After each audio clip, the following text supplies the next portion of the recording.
Wonderful. Okay, we're going to go ahead and get started. Hi, everyone. Thank you for joining us today for this webinar on the overview of the SBIR STTR programs.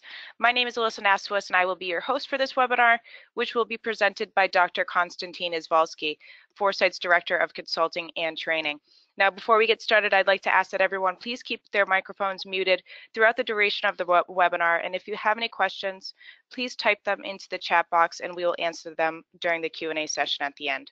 Also, we will be distributing these slides and a recording of the webinar following the webinar. So at this point, I'd like to turn it over to you, Konstantin. Good afternoon. Can you hear me well?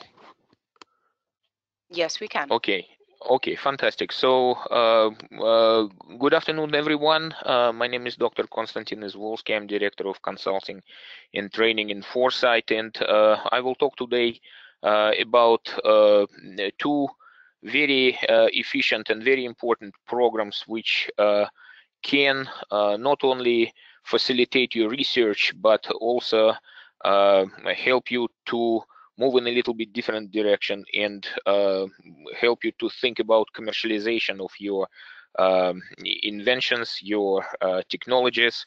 And I will start with basically saying that today you will be introduced to SBIR STTR programs. So first of all, what is SBIR and STTR? SBIR is Small Business Innovation Research Program, and STTR is Small Business Technology Transfer Program. They are similar, but they are different. First of all, SBIR is much larger program, and it was created in 1982. And it is currently the largest innovation program for small businesses.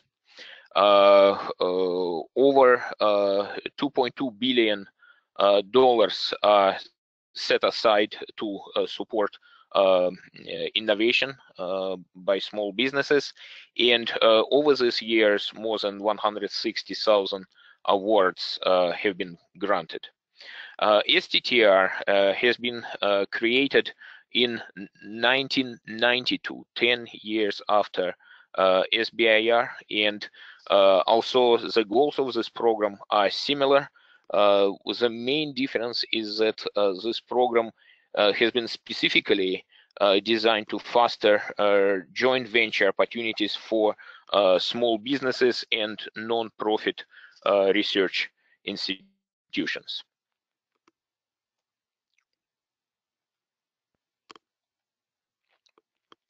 So what agencies participate in these programs, and what percentage of funds is allocated through different SBIR STTR programs run by different agencies? The major participant is Department of Defense. As you can see here, 48.5% of all SBIR STTR funding goes through Department of Defense. Health and Human Services is the second largest participant, and I'm proud to say that Foresight is very actively involved in providing commercialization support to NIH SBIR STTR awardees. NASA, another client of Foresight, has 9.2% of all SBIR STTR funding. DOE, National Science Foundation, and others. So as you can see, pretty much 5 agencies have more than 90% of all SBIR STTR funding. It is not surprising that the majority of this funding is allocated to states with very high density of research institutions and what we call innovation hubs. California, Massachusetts, Virginia, New York, and among these top 10 states is also Texas, is basically the other states to which the majority of SBIR STTR funding goes. So what is the mission of SBIR STTR programs? The major mission is to support scientific excellence, and this is it is written in the legislation, is a foundation, legislative foundation for SBIR STTR programs. So the goal is to support scientific excellence and technological innovation through the investment of federal research funds in critical American priorities to build a strong national economy. So as you can see here, the priorities are determined by the government, and the money government allocates specifically go to small businesses developing breakthrough technologies in these areas of strategic interest. So there are 4 goals for the programs, and for STTR I will add probably another one, 5th goal. So first of all, meet federal research and development needs. The second goal is to increase private sector commercialization of innovation derived from federal research and development funding. What is very important is to stimulate technological innovation. So the program is viewed as a funding which supports development of breakthrough technologies. And another goal is to foster and encourage participation in innovation and entrepreneurship by socially and economically disadvantaged people. And I would like to add probably another mission specifically for STTR program is to stimulate partnership between small businesses and non-profit academic research institutions. This is a one goal which is unique for STTR program, and basically all STTR program was created to support this mission.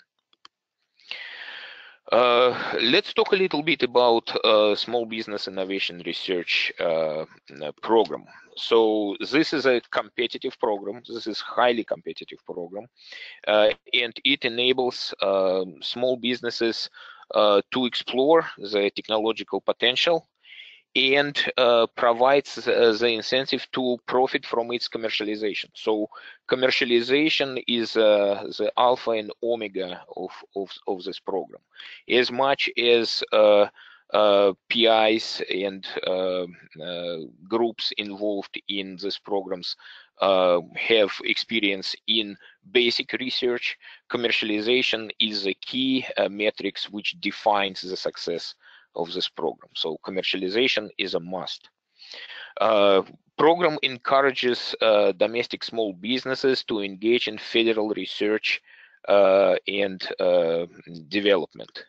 So again, this is, as I mentioned earlier, this is the largest program, and this is pretty much the opportunity for small business to, at least in the first 3 years of existence, in the first 3 years of development, to mature the technology, to bring it closer to the market, to establish inroads and connections with industry. So this funding allows small businesses to do that.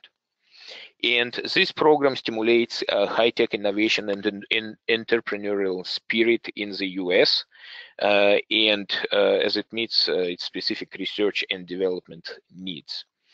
So the scale of the program, the efficiency of the program are pretty much unmatched, and the program is unique, I would say, unique experience for US small businesses. Nothing of this sort and nothing of this scale exists anywhere in the world. So what agencies participate in the SBIR program? Also, as this pie chart earlier mentioned, only five agencies basically have more than 90% share of SBIR STTR pie. The number of agencies is actually bigger. Department of Agriculture, Department of Commerce, Department of Education, Department of Transportation, Department of Homeland Security, all participate in this program. The criteria for participation, the legal criteria for participation, is that agencies' research and development budgets should exceed $100 million per year. And if they exceed this, if they're over this threshold, these agencies are required to allocate 3.2% of their R&D budget to SBIR STTR programs. The Small Business Technology Transfer Program, as I said, it's a little bit different program with a specific goal to foster collaboration, formal collaboration, joint venture between small businesses and non-profit U.S. research institutions, again, with potential for commercialization. So, as I said, the unique feature is the requirement to formally collaborate with research institutions in phase 1 and phase 2. And there are some requirements. Basically, there are some strings attached to this formal collaboration. Small business should perform at least 40% of the research and development activities, and the single partnering research institution, this is also important, single partnering research institution should perform at least 30% of research and development activities, and other 30% can be outsourced to other partners. So agencies participating in STTR program are Department of Defense, Department of Energy, Department of Health and Human Services, NASA, and National Science Foundation. So each year, again, federal agencies with extramural research and development budget which exceeds $1 billion. So the threshold here is $1 billion, required to reserve 0.3% of this research and development budget to support STTR program.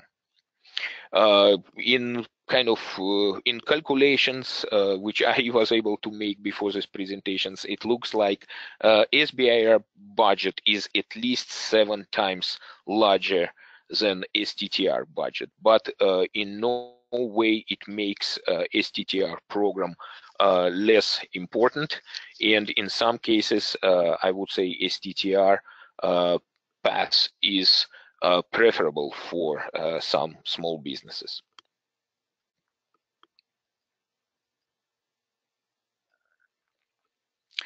So SBIR STTR is a gated process. All of you familiar with R01, R21, and other research grant submissions. So the same competitive grant submission process applies for SBIR and STTR program. So this is all these programs consist of 3 phases. Phase 1 is pretty much a concept development. I think, let's say, ideologically, phase 1 proposal is not much different from your typical research proposal, and phase one are usually feasibility studies. They have short duration, between 6 and 12 months, and with relatively limited funding, less than $150,000 in general. So when you submit phase one proposal, you do not need to demonstrate your understanding of the market, potential commercial potential of your technology. You just need to submit the proposal, which will probably describe the development of some concept and or maybe describe some feasibility studies for the prototype which has been already developed.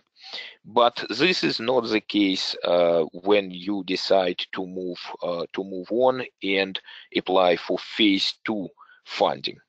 So phase two funding is longer in duration, 24 months.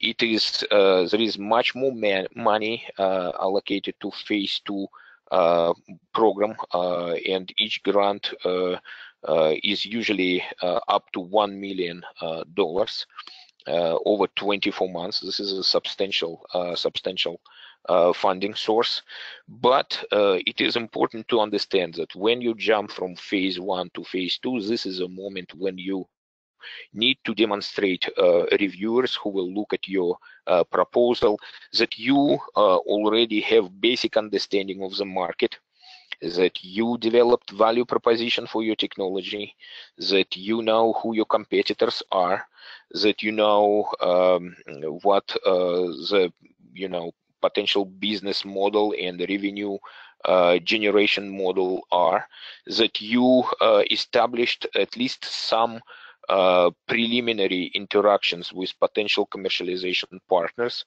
and all this information goes into the phase two proposal as a part of commercialization plan. So you already, in this transition from phase one to phase two, you already need to demonstrate that you are concerned not only about developmental milestones, but also about commercialization strategy and commercialization milestones. In other words, you need to demonstrate that you know how you will make money by commercializing technology. Phase three, which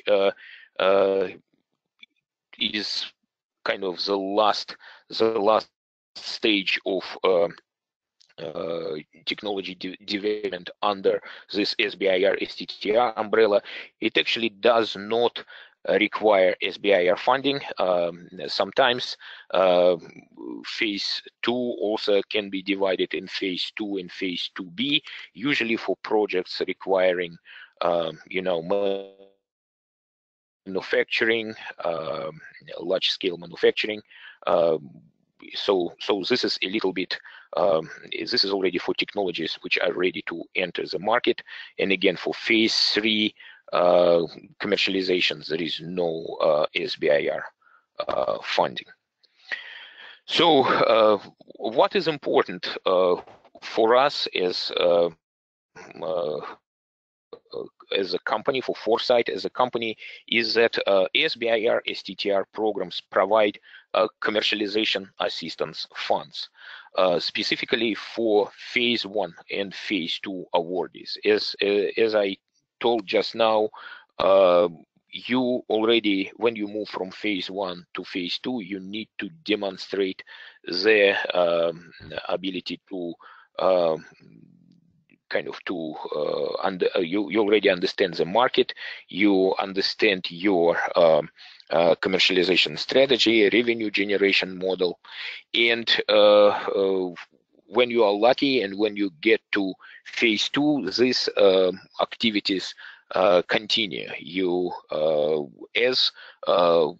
as much as you are involved in the development of your technology and reaching specific technological milestones, you need to be concerned about kind of developing your commercialization strategy, lining up potential commercialization partners, seeking additional source of funding potentially, and all these issues are covered by this commercialization assistance funds.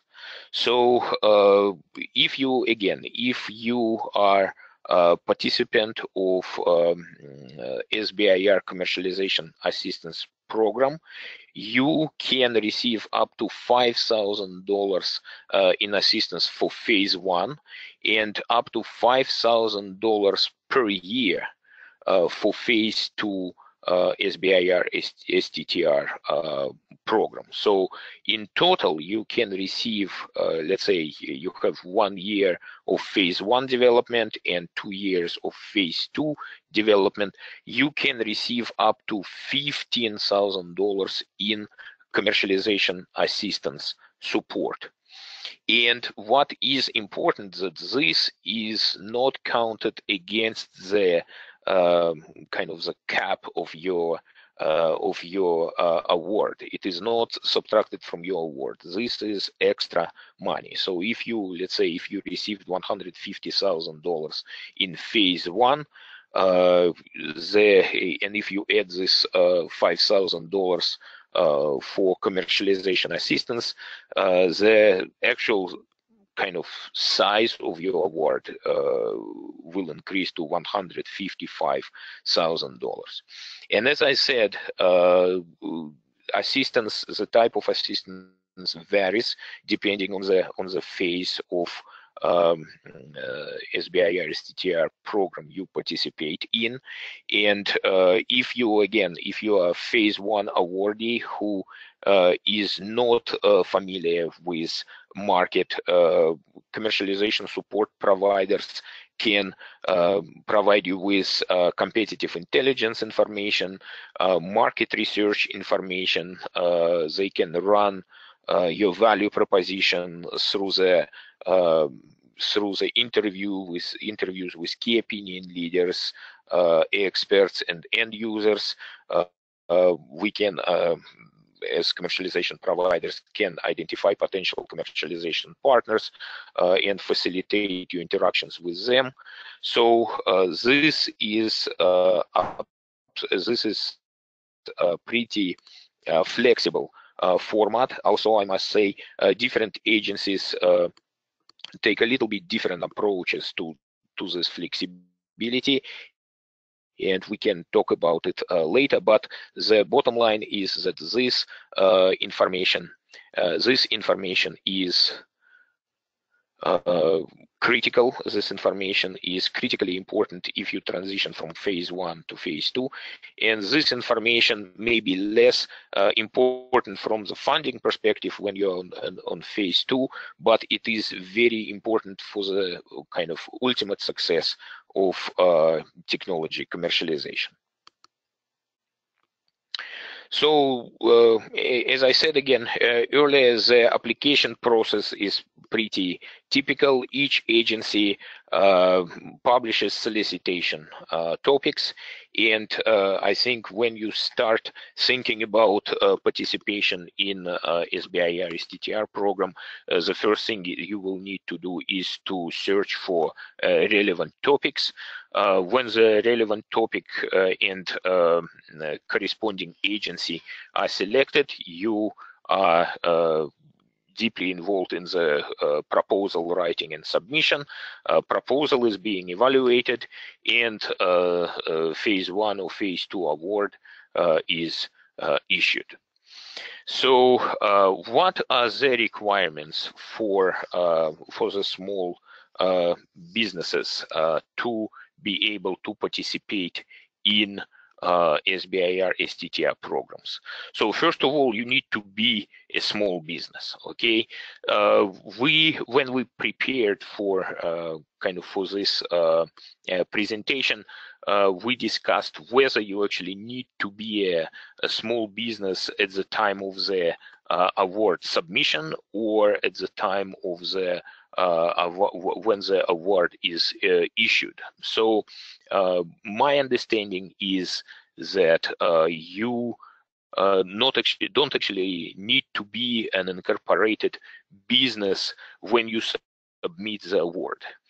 But the process and how it is structured, and all submissions are done currently online, but the and this online process actually asks you for formal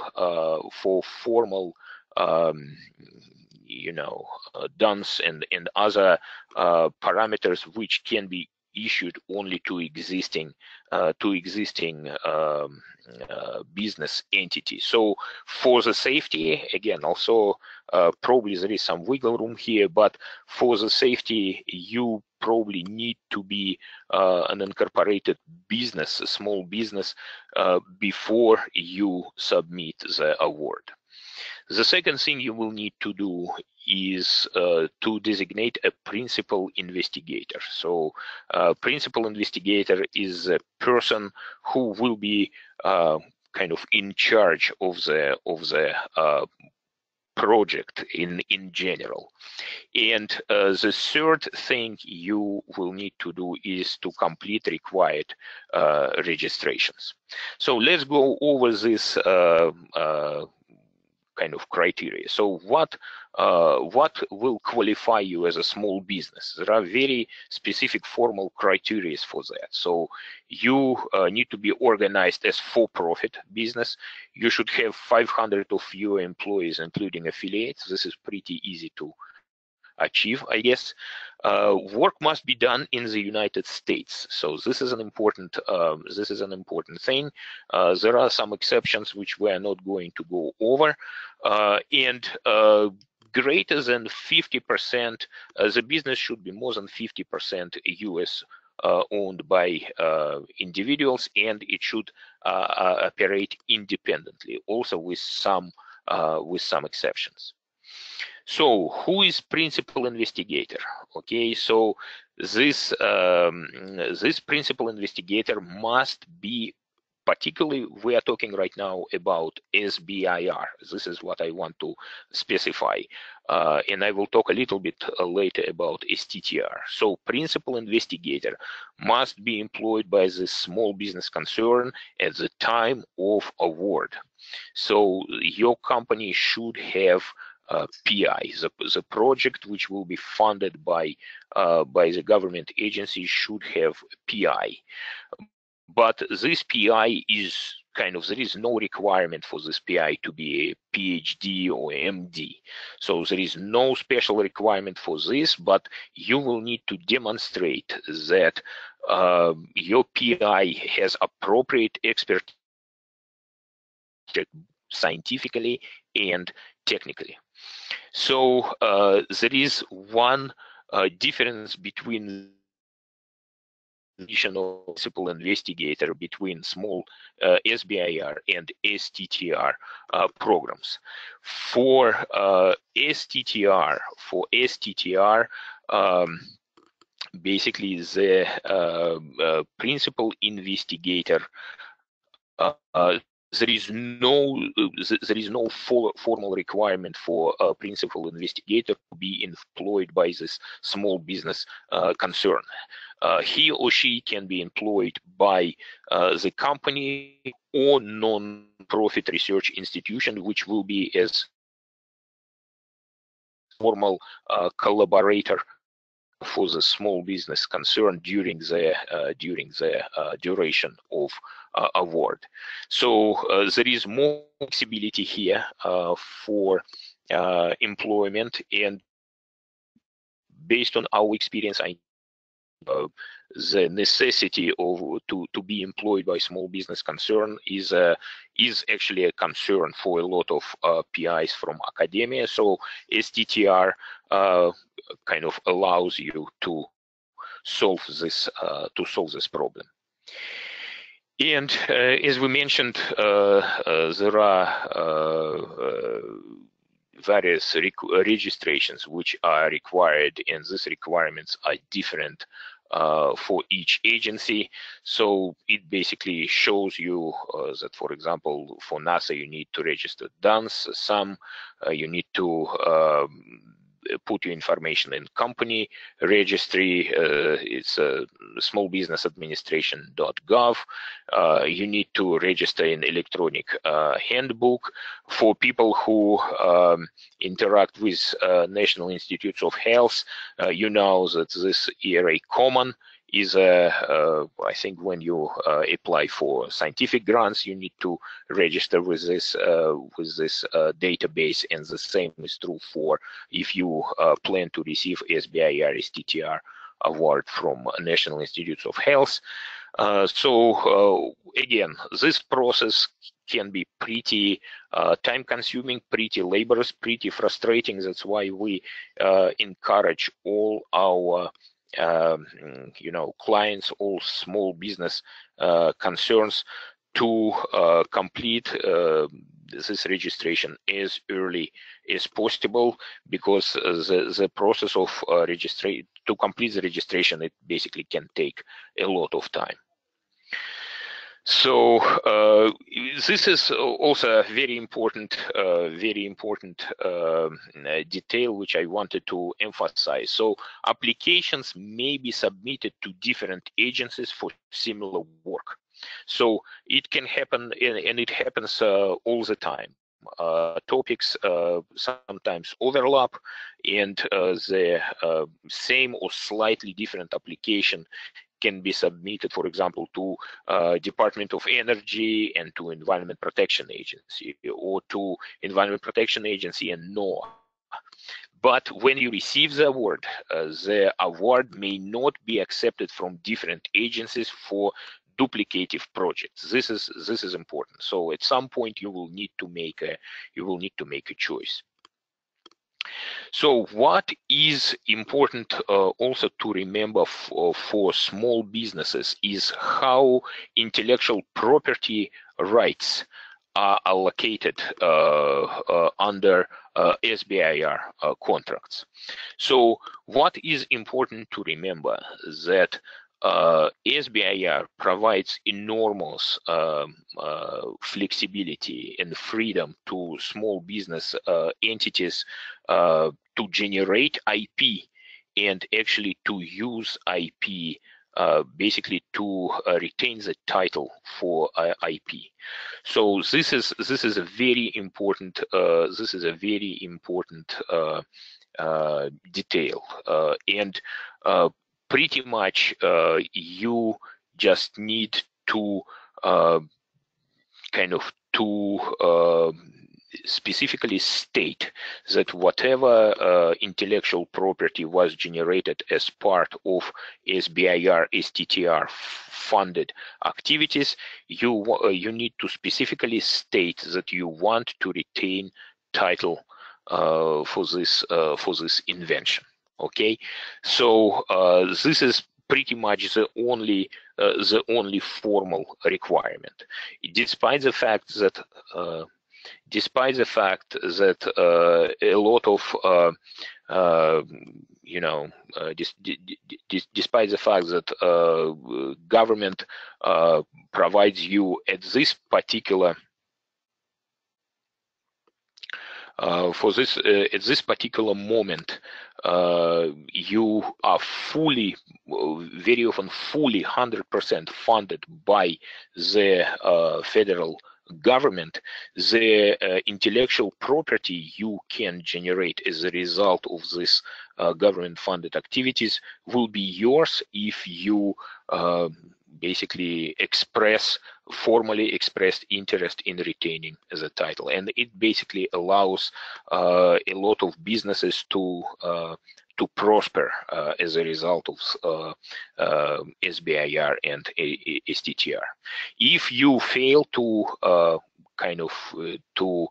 state that you would like to have the rights, to retain the rights for the intellectual property generated as part of this SBIR STTR program, government can actually claim title to any patent awarded for whatever invention you try to develop.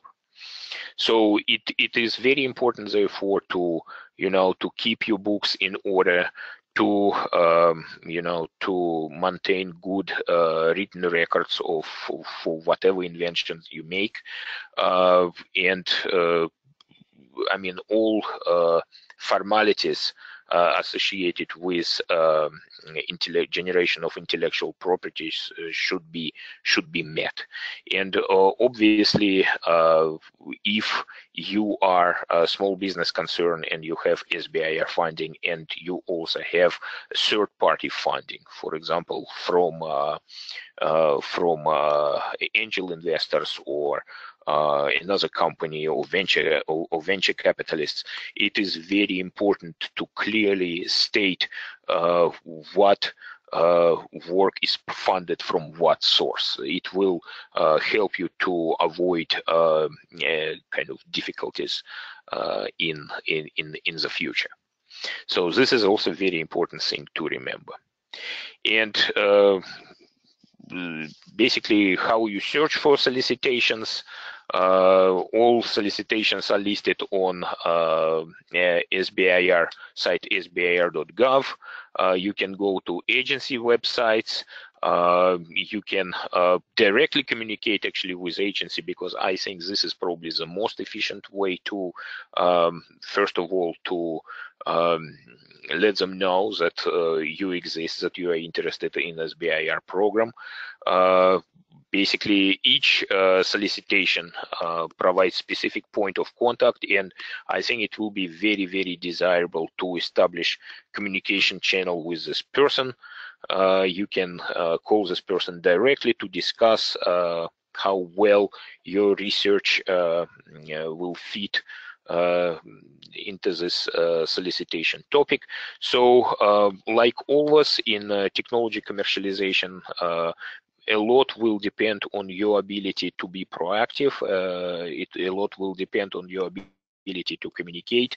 A lot will depend on your ability to establish communication channels with various entities, government or private. So, and this is pretty much everything I wanted to tell you today. Again, there are a lot of questions which can be answered if you go to sbir.gov FAQ. And you can always contact us. Alisa Nasovitz, our sales and marketing director, will be happy to answer your questions. I will be happy to answer your questions. We really encourage you to take advantage of this program. We think that this is a great opportunity for those who are really interested in technology development and technology commercialization. So please take advantage of it, and we will be happy to assist you at every step of the way. Thank you very much.